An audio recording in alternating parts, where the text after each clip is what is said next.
مجلس الشعب لا مؤاخذة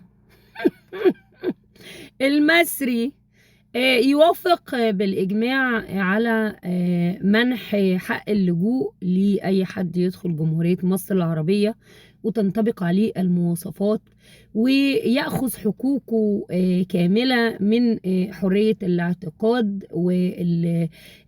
طبعا الجنس، يعني هم يحبوا يكونوا ايه، وان هو يقدر يقدم على الجنسية المصرية ويحصل عليها بعد فترة من حصوله على حق اللجوء والحماية في جمهورية مصر العربية.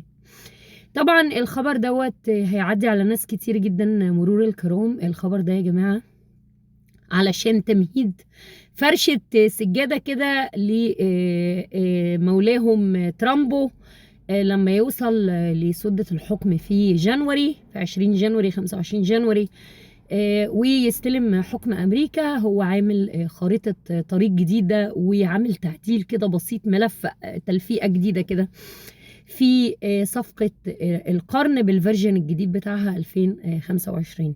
فطبعا هو في حاجات معينة تاسكس كده طالبها من الحمير العرب، منها طبعا، او الحمير اللي بتحكم الحمير العرب، منها طبعا ان هم كلهم هيعملوا نفس القانون زي مصر، علشان طبعا هيتم تصفية القضية الفلسطينية تماما.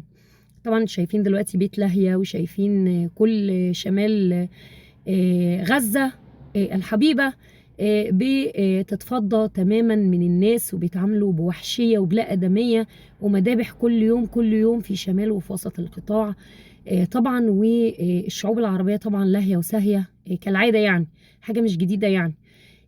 فطبعا الموضوع دوت مقاله ايه، لكل بداية نهاية. الناس طبعا اكيد يعني هيوصلوا لمرحلة طبعا، وانا ما اتمناش كده، ربنا يجزيهم عن الامة خير الجزاء يعني، ويؤاخذنا عن تخاذلنا. على الاقل انا بتكلم، في ناس برضو بتتكلم يعني بترفع حتى الحرج عن نفسها، لكن الناس بقى اللي هي شايفة البلاوي دي كلها بتحصل وساكتة، وشايفة ان دلوقتي بتعمل قوانين علشان تقنن تصفية القضية الفلسطينية للأبد للأبد، وما يسمى البرطمان المصري بيساعد في الكلام ده. بيساعد طبعا، هو ما قالش الفلسطينيين، لكن هو قرار بيسن عن طريقهم علشان ياخد إطار شرعي.